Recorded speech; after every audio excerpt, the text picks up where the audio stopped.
हम सभी अपने जीवन में सफलता चाहते हैं, है ना?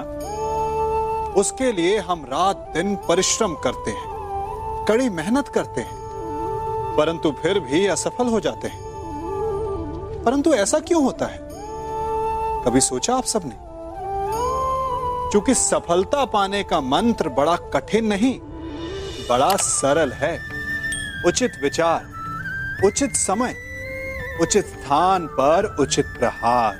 जब आपके विचार, समय, स्थान और प्रहार यानी परिश्रम उचित हैं, तो सफलता आप ही को मिलेगी। जिस प्रकार एक लोहार लोहे से कुछ बनाते समय उस लोहे के सही ताप तक के आने की प्रतीक्षा करता है और समय आने पर उचित स्थान पर पर्याप्त बल से प्रहार करता है और लोहा आकार ले लेता है, ठीक उसी प्रकार आपकी सफलता भी आकार लेती है।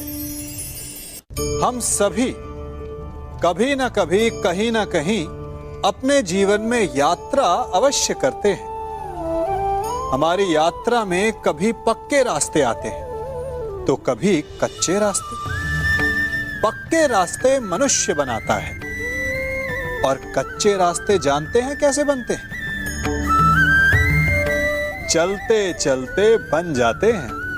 जब लोग एक स्थान से जाते हैं तो पैरों के दबाव से नीचे की घास कुचल जाती है। बार बार उस मार्ग से जाने से धीरे धीरे मार्ग स्वतः ही बन जाता है। और यही जीवन है, यही नियति है। जब आपके जीवन में आपको मार्ग ना मिले तो रुकिए नहीं, आगे बढ़ते रहिए और आपके पैरों के दबाव से मार्ग स्वतः ही बन जाएगा। कभी किसी पक्षी को घोंसले की नींव बनाते देखा है? अथक परिश्रम करके तिनका तिनका बिटोर कर वो पक्षी अपना घोंसला बनाता है, अपनी संतान के लिए एक सुरक्षित घर बनाता है। और फिर कहीं से तीव्र आंधी आती है, भारी वर्षा होती है और उसका घोंसला तिनका तिनका करके बिखर जाता है। फिर वो पक्षी क्या करता है? वो रोता नहीं, ना ही विलाप करता है। वो बिना विलंब करे फिर से अपना घोंसला बनाना प्रारंभ कर देता है और सफलता पाता है। फिर हम क्यों छोटी छोटी असफलता से भयभीत होकर परिश्रम करना छोड़ देते हैं?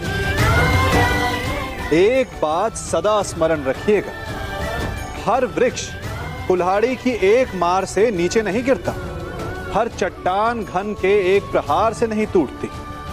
सफलता पाने के लिए अनावरत परिश्रम करना ही मात्र एक मार्ग है।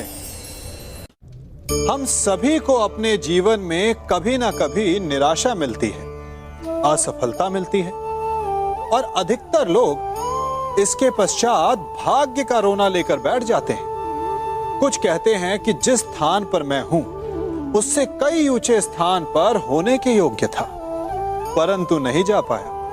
किसी को पीड़ा है कि उसे जो मिलना चाहिए था वो उसे नहीं मिला, भाग्य ही बुरा था। भाग्य क्या होता है? भाग्य वन में खिला पुष्प देवताओं को चढ़ाया जाएगा, या किसी सुंदरी की वेणी में वो सजेगा, या फिर उसे कुचल कर उत्पाद बना दिया जाएगा। ये सब एक पुष्प के नियंत्रण में नहीं होता, परंतु जब तक उस पुष्प का अस्तित्व है, सुगंध बिखेरना उसके वश में अवश्य है। परंतु भाग्य हमारे वश में नहीं, और जो हमारे वश में नहीं उसके लिए दुखी होने से क्या होगा? कर्म पर वश है, वो कीजिए और धीरे धीरे भाग्य आपके वश में आ जाएगा, क्योंकि कर्म ही प्रधान है।